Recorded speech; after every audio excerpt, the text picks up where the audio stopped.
بسم الله الرحمن الرحيم. الحمد لله رب العالمين والصلاة والسلام على رسول خير خلقه محمد وعلى آله وصحبه أجمعين. سبحانك لا علم لنا إلا ما علمتنا إنك أنت العليم الحكيم. ربي زدني علما ربي زدني علما ربي زدني علما ربي اشرح لي صدري ويسر لي أمري واحلل عقدة من لساني يفقه قولي. باب المسح على الخفين، موضوع پر مسح کرنے کا بیان۔ موضوع پر مسح کرنے کا جو جواز ہے اور جو سنت ہے وہ مختلف احادیث اور آثار مشہورہ سے ثابت ہے، بلکہ حفاظ حدیث کے ایک جماعت نے اس بات کی تصریح کی ہے کہ موضوع پر مسح کرنے کے بارے میں جو احادیث منقول ہے وہ حد تواتر تک پہنچتی ہے۔ اسی لیے بعض علماء جیسے امام کرخی رحمہ اللہ ہے وہ فرماتے ہیں کہ مجھے اس شخص کے کفر کا خوف ہے جو موضوع پر مسح کرنے کا منکر ہو، اس لیے کہ اس بارے میں جو حدیث ہے وہ حد تواتر کو پہنچتی ہے، اور جو مسئلہ تواتر سے ثابت ہو اس کا منکر کافر ہوتا ہے۔ اس لیے وہ فرماتے ہیں کہ مجھے مسح علی الخفین کے منکر کا کفر کا خوف ہے۔ بعض حضرات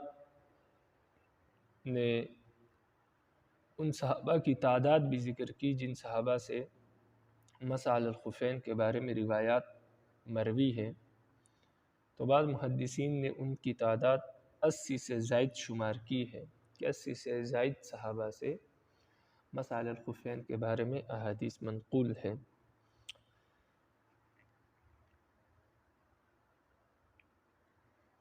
علامہ ابن عبد البر رحمہ اللہ فرماتے ہیں کہ میں نہیں جانتا کہ علماء سلف میں سے کسی نے مسح علی الخفین کا انکار کیا ہو۔ حسن بصری رحمہ اللہ فرماتے ہیں کہ میں 70 سے زائد صحابہ سے ملا،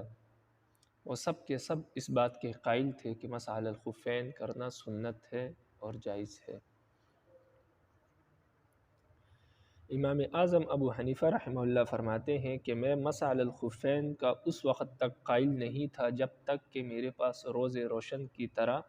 دلائل نہ آئے، یعنی اتنے سارے دلائل آئے کہ یہ مسئلہ روز روشن کی طرح واضح ہو گیا، تب میں اس کا قائل ہوا، اس سے پہلے میں اس کا قائل نہیں تھا۔ ان تمام آثار اور احادیث سے یہ بات ثابت ہوتی ہے، اور اس باب میں جو احادیث آئیں گی ان سے بھی یہ بات روز روشن کی طرح ثابت ہوگی اور ثابت ہوتی ہے کہ مسح علی الخفین، موضوع پر مسح کرنا یہ سنت ہے اور نبی علیہ السلام سے ثابت ہے، اور نبی علیہ السلام نے امت کی آسانی کے لیے امت کو یہ رخصت دی کہ مسافر 3 دن اور 3 رات تک موضوع پر مسح کر سکتا ہے، اور مقیم 1 دن اور 1 رات تک۔ اب بعض فرق باطلہ جو ہے وہ اس کے منکر ہے، جیسے کہ اہل تشیع ان کو روافض کہتے ہیں، اور اسی طرح خوارج جو ہے، یہ دونوں فرق باطلہ جو ہے یہ مسح علی الخفین کے منکر ہے۔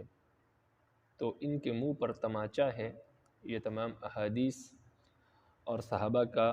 مسح علی الخفین کا قائل ہونا، اور اسی طرح مجتہدین اور علماء دین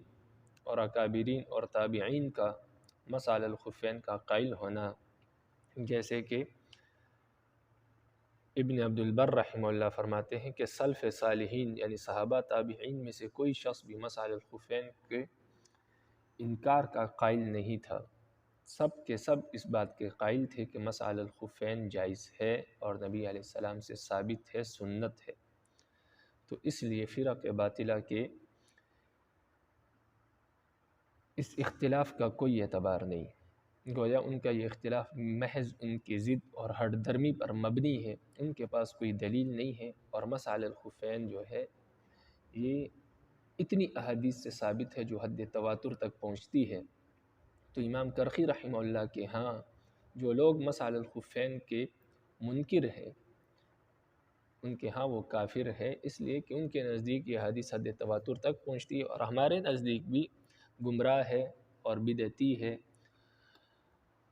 وہ شخص جو مسائل الخفین کا منکر ہو، اس لیے کہ احادیث مشہورہ سے ہمارے نزدیک یقیناً ثابت ہے، اور بعض علماء کے نزدیک حد تواتر سے ثابت ہے، تو جن کے ہاں حد تواتر تک یہ حدیث پہنچی ہے ان کے ہاں تو وہ کافر ہوگا۔ بہرحال یہ دونوں فرق باطلہ جو ہے یہ اور وجوہات کی بنا پر کافر ہے، اور مسائل الخفین کے مسئلے پر یہ گمراہ ہے، لیکن بعض علماء اس مسئلے کی بنا پر بھی ان کی تکفیر کرتے ہیں، اس لیے کہ یہ مسئلہ حد تواتر تک، اس کے جو روایات ہے حد تواتر تک پہنچتی ہے، اور اس وجہ سے اس کا عقیدہ رکھنا یہ بھی فرض ہے، تو لہٰذا اس کا اگر کوئی انکار کرے وہ بھی کافر ہوگا۔ بہرحال خلاصہ کلام یہ ہے کہ مسائل الخفین احادیث سے ثابت ہے، اور سلف صالحین، تابعین، تبع تابعین میں سے کوئی شخص بھی اہل حق میں سے ایسا نہیں گزرا جو مسائل الخفین کا منکر ہو، اور منکر ہو بھی نہیں سکتا کہ نبی علیہ السلام کی سینکڑوں احادیث اور سینکڑوں صحابہ اس بات کے قائل تھے، اور احادیث موجود ہے اب بھی۔ ابھی آپ اس باب میں مسائل الخفین کے حدیث پڑھیں گے۔ الفصل الاول عن شریح بن ہانی قال سألت علی بن ابی طالب عن المسح علی الخفین۔ حضرت شریح بن ہانی رحمہ اللہ سے روایت ہے، فرماتے ہیں کہ میں نے علی بن ابی طالب رضی اللہ تعالی عنہ سے مسائل الخفین کے بارے میں پوچھا، یعنی حضرت علی رضی اللہ تعالی عنہ سے مسائل الخفین کے بارے میں پوچھا، یعنی اس کی مدت کے بارے میں پوچھا کہ موضوع پر مسح کرنے کی مدت کتنی ہے۔ فقال، تو حضرت علی رضی اللہ تعالیٰ عنہ کہنے لگی، جعل رسول اللہ صلی اللہ علیہ وسلم 3 ایام ولیالیہن للمسافر ویوما ولیلۃ للمقیم۔ فرمایا کہ نبی علیہ السلام نے 3 دن اور 3 راتیں مسافر کو اجازت دی ہے مسائل الخفین کی، اور 1 دن اور 1 رات کی اجازت دی ہے مقیم کو۔ رواہ مسلم، یعنی مسافر 3 دن اور 3 رات تک مسح کر سکتا ہے، اور مقیم 1 دن اور 1 رات تک مسح کر سکتا ہے موضوع پر۔ عن المغیرۃ بن شعبہ رضی اللہ تعالی عنہ انہ غزا مع رسول اللہ صلی اللہ علیہ وسلم غزوۃ تبوک۔ حضرت مغیرہ بن شعبہ رضی اللہ تعالی عنہ سے روایت ہے، فرماتے ہیں کہ انہوں نے غزوہ تبوک میں رسول اللہ صلی اللہ علیہ وسلم کے ساتھ جہاد میں شرکت کی۔ قال المغیرہ، حضرت مغیرہ رضی اللہ تعالیٰ عنہ فرماتے ہیں کہ فتبرز رسول اللہ صلی اللہ علیہ وسلم قبل الغائط،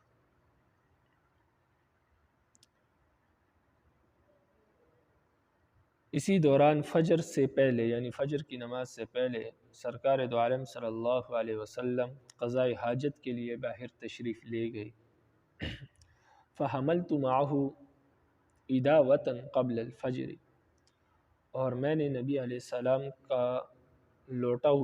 اٹھایا ہوا تھا جس میں پانی تھا، جیسے جس سے وہ قضاء حاجت کرے اور وضو کرے۔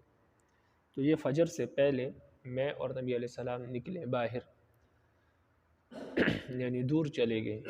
تاکہ نبی علیہ السلام قضاء حاجت کرے۔ میرے پاس ان کا پانی تھا، یعنی لوٹا تھا۔ فلما رجع اخذت احریق على یدیہ من الاداوہ، جب نبی علیہ السلام واپس لوٹے تو میں نبی علیہ السلام کے ہاتھوں پر پانی ڈال رہا تھا۔ فغسل یدیہ، نبی علیہ السلام نے سب سے پہلے اپنے ہاتھوں کو دھویا، ووجہہ، اور اپنے چہروں کو دھویا، وعلیہ جبۃ من صوف، اور نبی علیہ السلام نے اس وقت اون کا جبہ پہنا ہوا تھا۔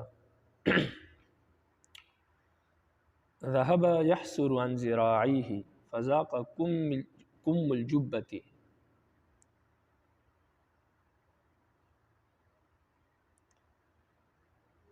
آپ صلی اللہ علیہ وسلم اس جبے کی آستینیں چڑھانی چاہی، لیکن جبے کی آستینیں تنگ تھی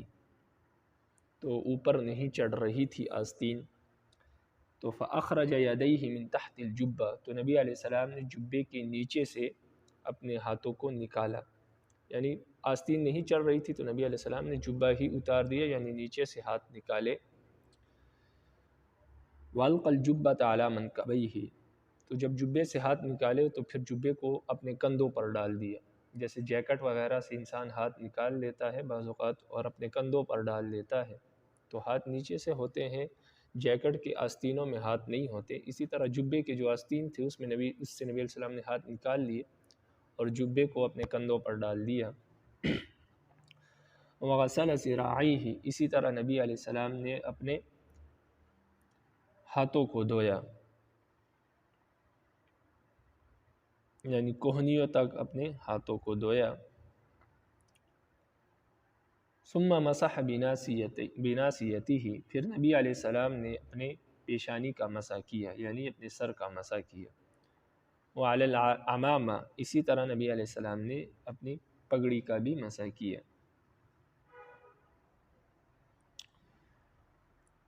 ایک پگڑی پر مسح کرنا جائز ہے یا نہیں؟ تو امام محمد فرماتے ہیں کہ ہمیں یہ بات پہنچی ہے کہ نبی علیہ السلام نے پگڑی پر مسح کیا تھا،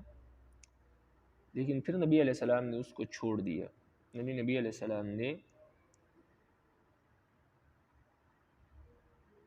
پھر اس کے بعد پگڑی کا مسح نہیں کیا۔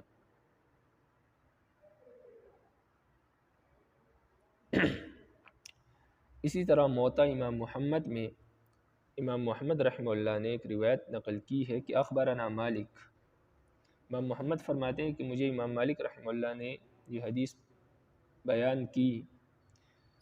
فرمانے لگے کہ مجھے یہ بات پہنچی ہے حضرت جابر رضی اللہ تعالیٰ عنہ کے حوالے سے کہ انہ سئل عن العمامہ، ان سے پوچھا گیا کہ عمامے پر مسح کرنے کے متعلق، فقال، تو انہوں نے کہا لا، ہم عمامے پر مسح نہیں کر سکتے، حتی تمس شعر الماء، یہاں تک کہ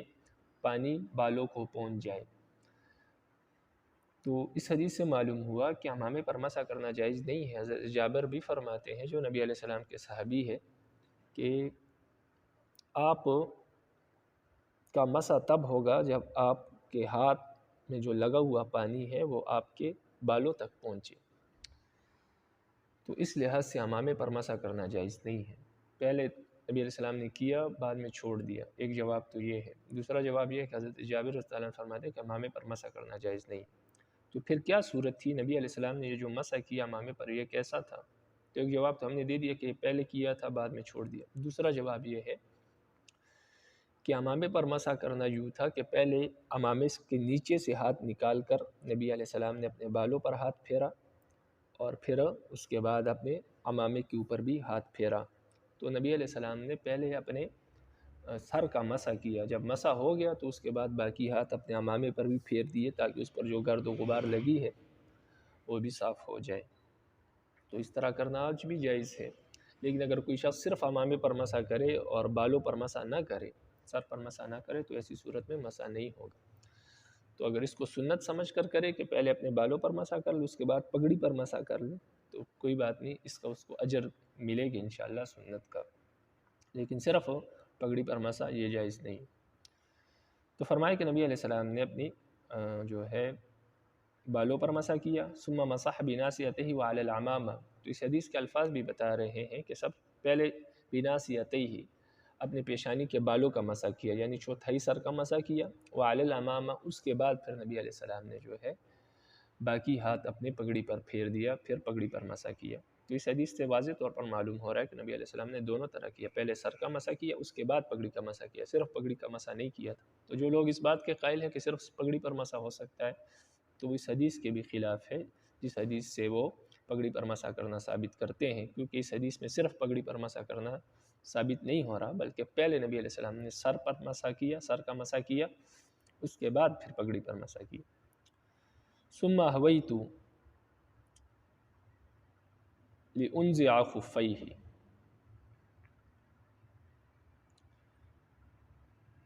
حضرت مغیرہ فرماتے ہیں کہ پھر میں نے ارادہ کیا کہ میں نبی علیہ السلام کے موزے اتاروں،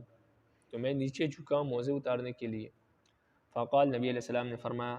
دعہما فانی ادخلتہما طاہرتین فمسح علیہما،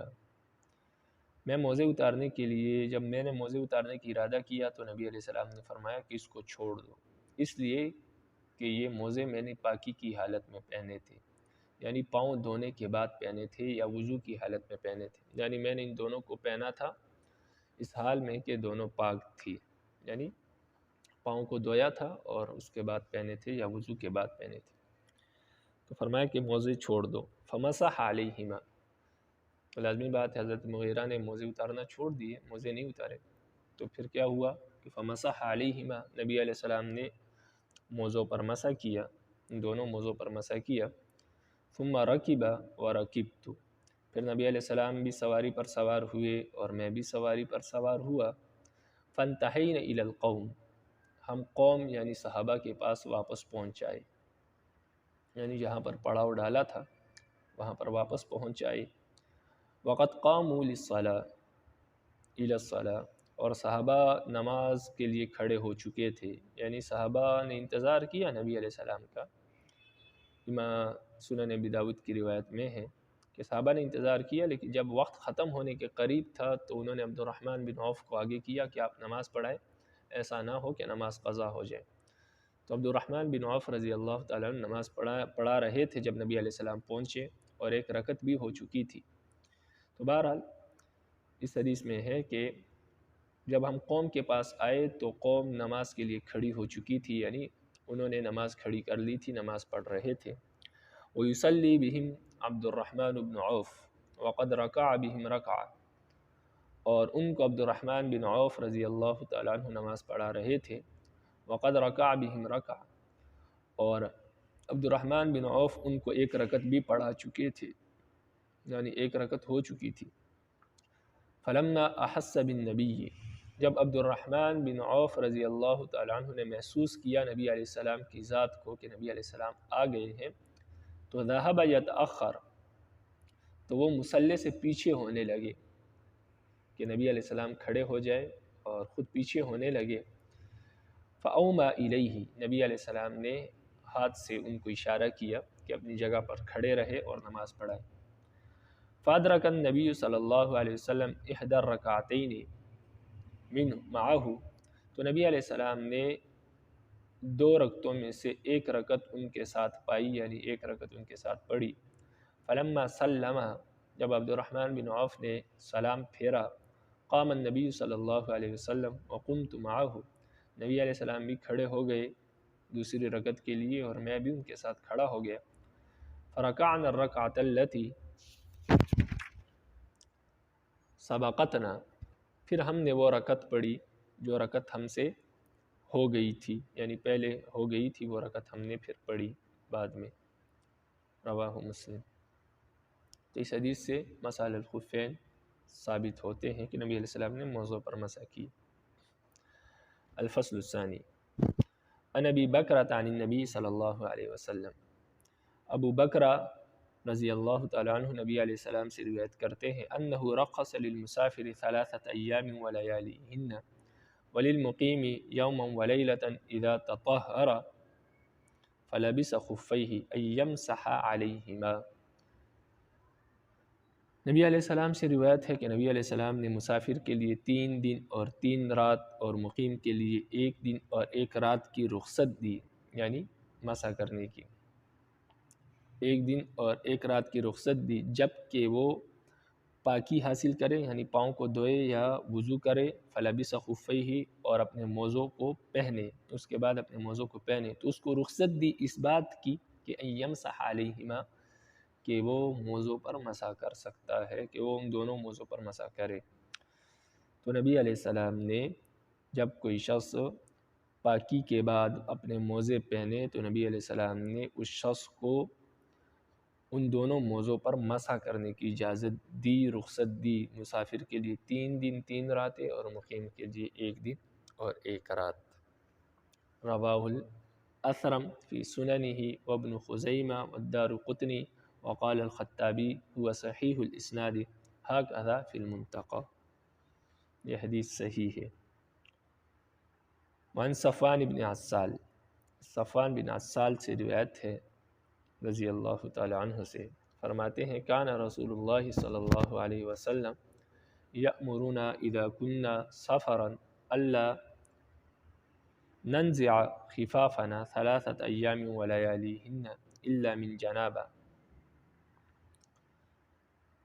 صفوان بن عسال سے روایت ہے، فرماتے ہیں کہ نبی علیہ السلام جب ہم سفر میں ہوتے تھے ہمیں یہ حکم دیا کرتے تھے کہ ہم اپنے موضوع کو 3 دن اور 3 رات تک نہ اتارے، الا من جنابہ، ہاں مگر جنابت کی وجہ سے، یعنی غسل جنابت کی، جب ہم جنابت کا غسل کریں گے، غسل جنابت کریں گے تو ایسی صورت میں پھر ان کو اتارا جائے گا، لیکن جن پر غسل واجب نہیں ہے تو اور سفر میں ہے تو ان کے لیے 3 دن اور 3 رات تک موضوع پر مسح کرنا جائز ہے۔ نبی علیہ السلام ہمیں حکم دیا کرتے تھے جب ہم سفر میں ہوتے تھے کہ ہم اپنے موضوع کو 3 دن اور 3 رات تک نہ اتارے، مگر جنابت کی وجہ سے، یعنی غسل جنابت کی وجہ سے ہم اس کو اتارتے تھے، اس کے ما سوا ہم اسے نہیں اتارتے تھے، کیونکہ نبی علیہ السلام ہمیں یہ حکم کرتے تھے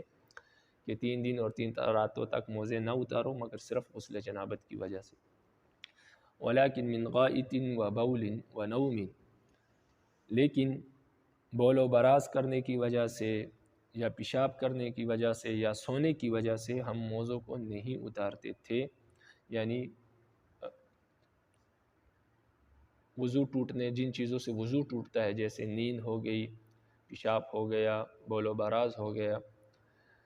تو جن چیزوں سے وضو ٹوٹتا ہے ان چیزوں کی وجہ سے ہم موضوع کو نہیں اتارتے تھے، بلکہ وضو کرتے اور موضوع پر مسح کرتے، لیکن جو جنابت ہوتی، غسل جنابت ہوتی تو اس وقت ہم موضوع کو اتارتے تھے اور پھر غسل کرتے تھے۔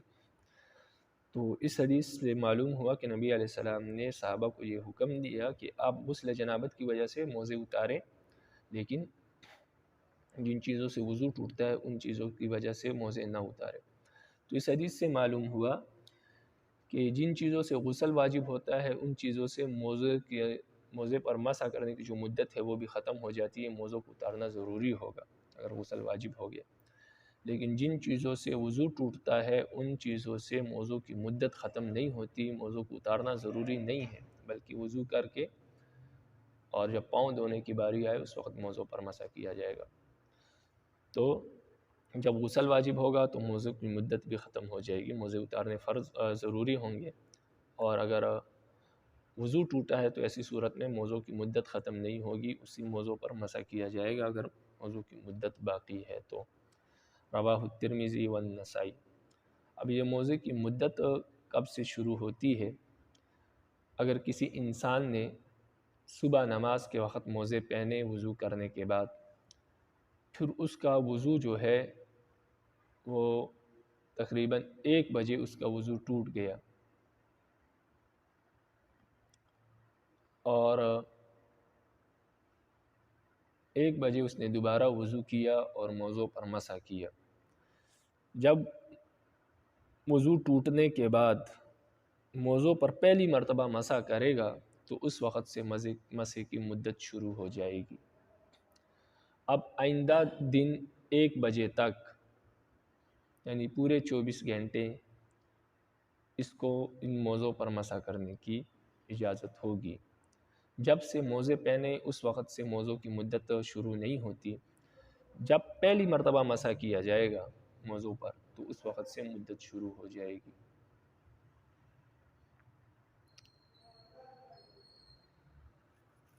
تو اس لحاظ سے جب موضوع پر مسح کیا جائے پہلی مرتبہ تو اس وقت سے موضوع کی مدت شروع ہو جائے گی، اور پھر اگر مقیم ہے تو 24 گھنٹوں تک، اور اگر مسافر ہے تو 3 دن اور 3 راتوں تک، یعنی 72 گھنٹوں تک ان موضوع پر مسح کرنے کی اجازت ہوگی۔ رواہ الترمذی والنسائی۔ وعن المغیرہ بن شعبہ، مغیرہ بن شعبہ رضی اللہ تعالیٰ عنہ سے روایت ہے، فرماتے ہیں وزأت النبی صلی اللہ علیہ وسلم فی غزوۃ تبوک فمسح اعلی الخف واسفلہ، فرمایا میں نے نبی علیہ السلام کو غزوہ تبوک میں وضو کرایا تو نبی علیہ السلام نے موضوع کے اوپر والے حصے پر بھی مسح کیا اور نچلے والے حصے پر بھی مسح کیا۔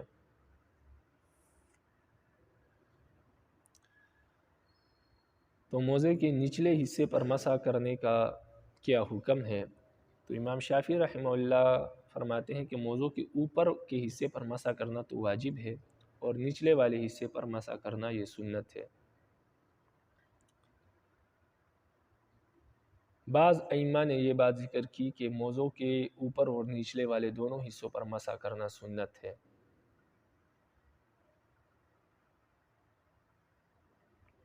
امام احمد بن حنبل رحمہ اللہ فرماتے ہیں کہ موضوع کے صرف اوپر والے حصے پر مسح کرنا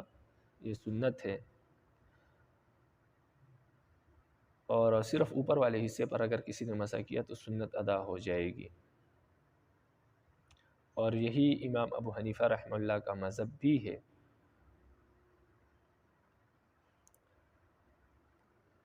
تو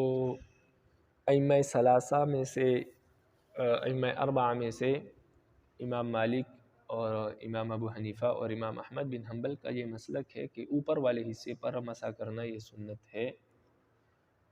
اور اس سے سنت ادا ہو جائے گی۔ نچلے والے حصے پر مسح کرنا نہ سنت ہے اور نہ وہ ضروری ہے۔ بہرحال امام شافعی رحمہ اللہ کا صرف یہ مسلک ہے کہ اوپر والے حصے پر مسح کرنا واجب ہے اور نچلے والے حصے پر مسح کرنا یہ سنت ہے۔ تو ان کی دلیل تو یہ حدیث ہے، لیکن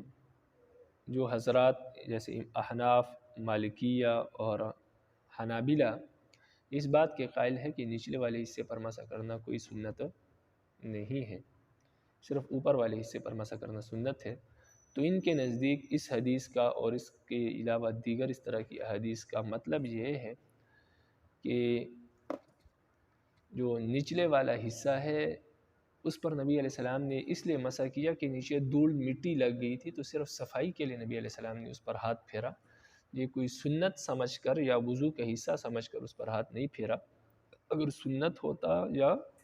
وضو کا حصہ ہوتا تو پھر نبی علیہ السلام ہر موقع پر اس طرح کرتے، لیکن یہ نبی علیہ السلام نے صرف ایک مرتبہ کیا پھر نہیں کیا، تو اس لیے جو ہے موضوع کے نچلے والے حصے پر مسح کرنا یہ صرف ایک ضرورت کے تحت تھا، ایک علت کے تحت تھا، تو یعنی وہ گرد و غبار کو صاف کرنا مقصود تھا، اس وجہ سے مسح کیا، یہ کوئی شرعی حکم کے طور پر نہیں کیا، اس وجہ سے نچلے والے حصے پر مسح کرنا سنت نہیں ہے۔ اور یہ جو حدیث ہے یہ معلول بالعلہ ہے، یعنی اس علت کی وجہ سے یہ مسح کیا گیا نچلے والے حصے پر، تو اس وجہ سے ایسی حدیث کو معلول بالعلت کہتے ہیں، یعنی یہ حدیث ایک علت کے ساتھ مقید ہے، ایک وجہ تھی، ایک سبب تھی، ایک سبب تھا جس کی وجہ سے مسح کیا گیا، وہ شرعی حکم کے طور پر شرعی حکم سمجھ کر وہ مسح نہیں کیا گیا۔ تو بہرحال رواہ ابو داود والترمذی وابن ماجہ وقال الترمذی هذا حدیث معلول، فرمایا امام ترمذی نے کہ یہ حدیث معلول ہے، یعنی معلول بالعلت ہے، اس حدیث میں جو حکم ہے یہ ایک علت کی وجہ سے، ایک سبب کی وجہ سے نبی علیہ السلام نے اس طرح کیا، شرعی حکم کے طور پر نہیں کیا۔ وسألت ابا زرع ومحمد عن البخاری عن هذه الحديث فقال ليس بصحيح وكذا ضعفه ابو داود۔ امام ترمذی فرماتے ہیں کہ ایک تو یہ حدیث معلول بالعلت ہے، اور دوسری بات یہ ہے کہ میں نے ابو زرعہ سے اور محمد بن اسماعیل البخاری یعنی امام بخاری رحمہ اللہ سے اس حدیث کے متعلق پوچھا، عن هذه الحدیث، اس حدیث کے متعلق کہ یہ حدیث کیسی ہے، فقالا، تو ان دونوں حضرات نے کہا کہ لیس بصحیح، یہ حدیث صحیح نہیں ہے، وکذا ضعفہ ابو داود، اسی طرح امام ابو داود رحمہ اللہ نے بھی اس حدیث کو ضعیف قرار دیا ہے، تو لہذا ایک تو یہ حدیث معلول ہے، دوسری حدیث ضعیف ہے، اس وجہ سے اس حدیث سے یہ مسئلہ ثابت نہیں ہو سکتا کہ موضوع کے نچلے والے حصے پر مسح کرنا بھی جائز ہے یا وہ بھی سنت ہے یا اس کی کوئی حیثیت ہے، کیونکہ ضعیف حدیث سے مسائل ثابت نہیں ہوتے، ہاں وہ صرف فضائل میں بیان ہو سکتی ہے، یہ آپ اصول حدیث میں پڑھ لیں گے انشاءاللہ۔ وعنہ قال، اور حضرت مغیرہ ہی سے روایت ہے، فرماتے ہیں کہ رأیت النبی صلی اللہ علیہ وسلم یمسح الخفین علی ظاہرہما، فرمایا کہ میں نے نبی علیہ السلام کو دیکھا کہ نبی علیہ السلام اپنے موصو کے ظاہر پر یعنی اوپر والے حصے پر مسح کر رہے ہیں، تو یہ حدیث اسی مغیرہ بن شعبہ کی ہے اور اوپر والی حدیث کے خلاف ہے، تو جب ایک ہی راوی کی دو حدیثیں ہوں اور دونوں میں اختلاف ہو تو اس میں جو صحیح حدیث ہے اس کو ترجیح حاصل ہوگی، تو یہ صحیح حدیث ہے اور اوپر والی حدیث ضعیف ہے، تو لہٰذا یہ حدیث اسی راوی کی ہے، مغیرہ بن شعبہ کی، اور کہتے ہیں کہ اوپر والے حصے پر مسح کیا، نچلے والے حصے کا ذکر نہیں کیا، تو اس وجہ سے یہ حدیث صحیح ہے، اس لیے زیادہ قابل اعتبار ہے اور معمول بہا ہے، اسی پر عمل ہوگا، اور اوپر والی حدیث اس کے مقابلے میں ضعیف ہے لہٰذا اور اس کی مخالف ہے، اس وجہ سے اس کو چھوڑ دیا جائے گا، تو وہ حدیث منکر ہے، اور یہ حدیث کیا ہے؟ معروف ہے۔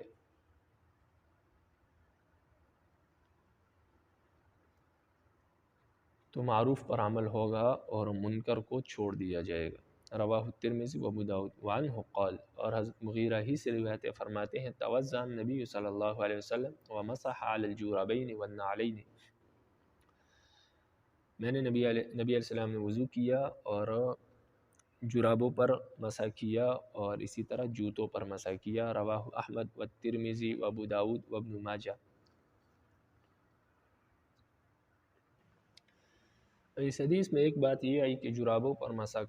کرنا، نبی علیہ السلام نے جرابوں پر مسح کیا، تو پہلی بات یہ سمجھ لے کہ جرابوں کی کئی قسمیں ہیں۔ ایک ہے جن کو منعلین کہتے ہیں، منعلین ان جوتوں کو کہتے ہیں، ان جرابوں کو کہتے ہیں جن کے نیچے چمڑا لگا ہو اور اوپر کپڑا ہو موٹا۔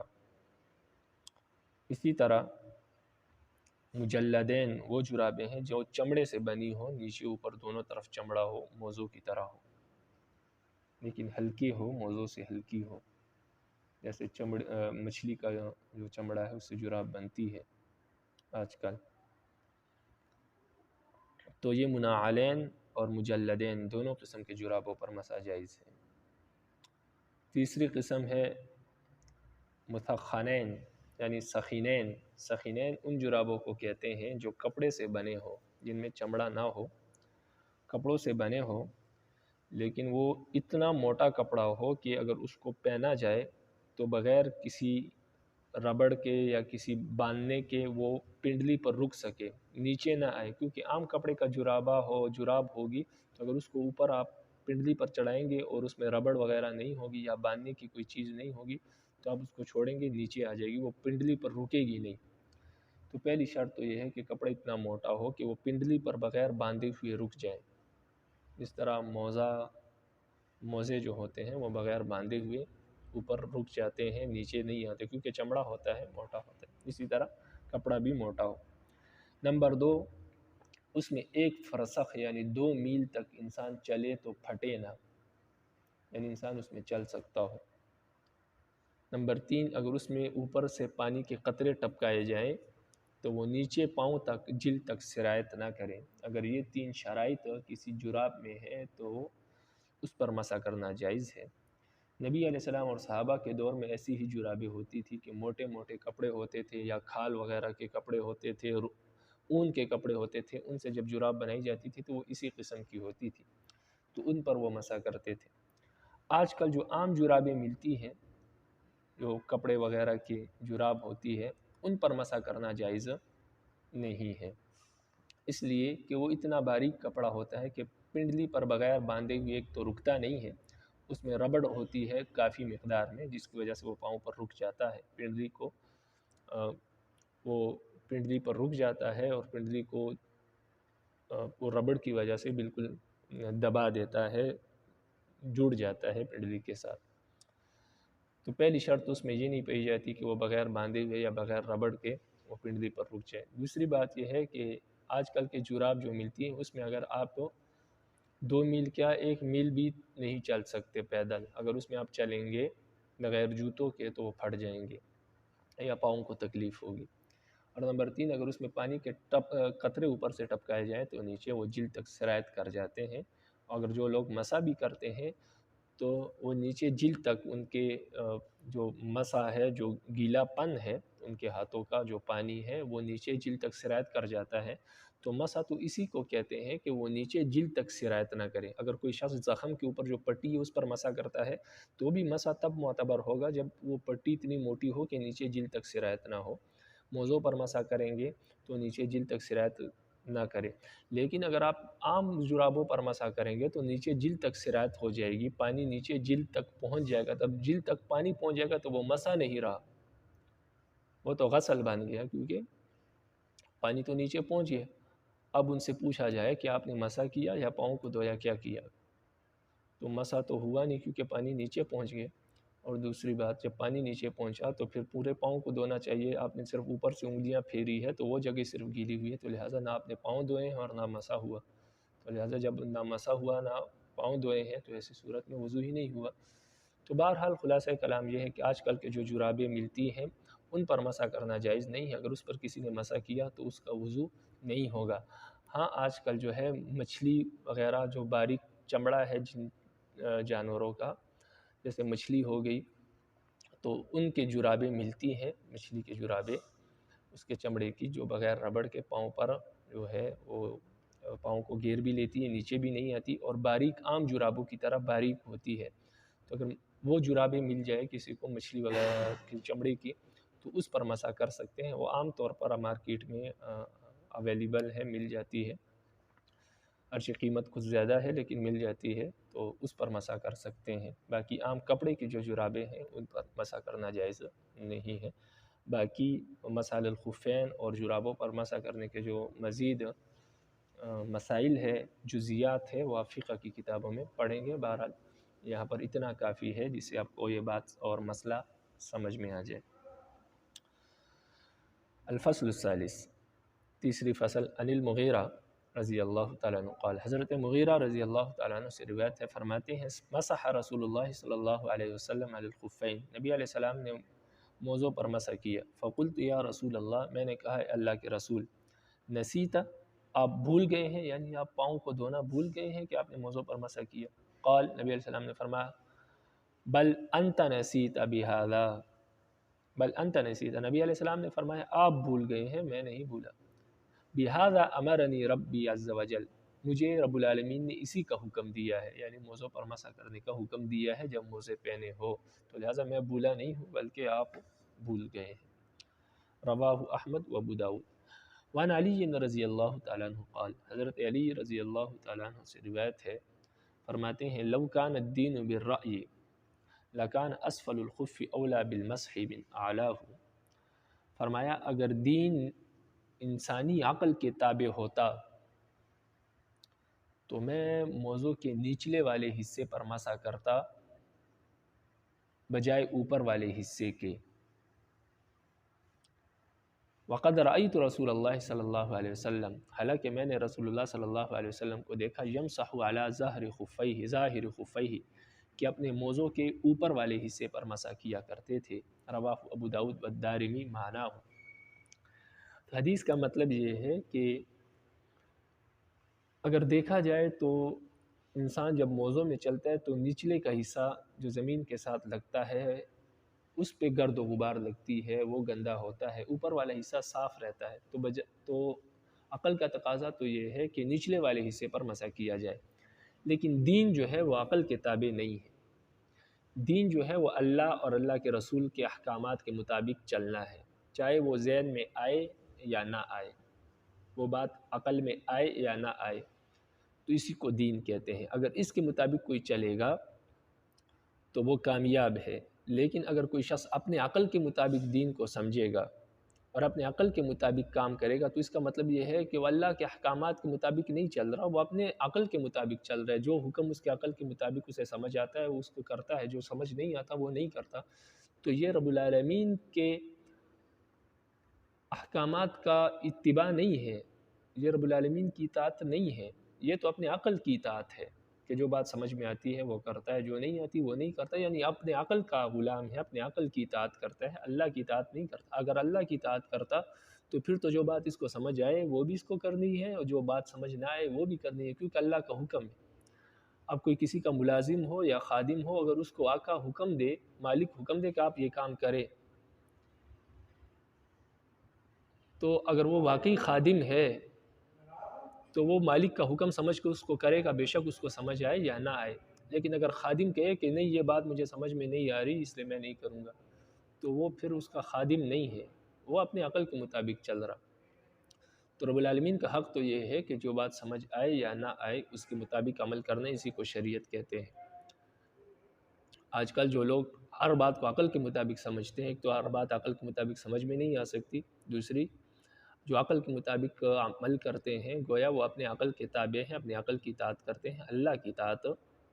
نہیں کرتے اور اس کو دین نہیں کہتے۔ جو بات انسان کی عقل میں آتی ہے، سمجھ میں آتی ہے، وہ تو انسان بچے کی بھی مانتا ہے۔ اگر بچہ کوئی ایسی بات کہے جو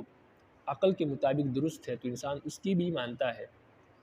لیکن اللہ تو وہ ہے، اتنی بڑی ذات ہے، اس کا حق تو یہ ہے کہ جو بات اس کی عقل میں سمجھ میں آئے وہ بھی مانے انسان، جو نہ آئے وہ بھی مانے۔ لیکن اگر ہم اللہ کی اس بات کو مانیں گے جو عقل میں آتی ہے تو گویا ہم ایک بچے کا درجہ رب العالمین کی ذات کو دے رہے ہیں، اور یہ کسی طرح بھی رب کے شایع نشان نہیں ہے۔ اس لیے اللہ کے ہر حکم کے سامنے انسان کو سرنگو ہونا چاہیے۔ اس طرح شاعر نے کہا کہ سر تسلیم خم ہے جو مزاج یار میں آئے، جو یار کی مزاج میں آئے، جو اسے منظور ہو، اس وقت ہمیں سر نیچے رکھنا چاہیے، سر تسلیم خم رکھنا چاہیے، ہر بات تسلیم ہونی چاہیے جس میں اللہ کی رضا ہو، اور ہمیں بھی چاہیے کہ ہم اللہ کی رضا کی یہ کوشش کریں۔ تو اس کے لیے یہ ہے کہ اللہ کے ہر حکم کو نبی کے طریقوں کے مطابق پورا کیا جائے، چاہے وہ سمجھ میں آئے یا نہ آئے، اسی کو شریعت کہتے ہیں، اسی کو دین کہتے ہیں۔ رب العالمین ہمیں سمجھ نصیب فرمائے، رب العالمین عمل کرنے کی تو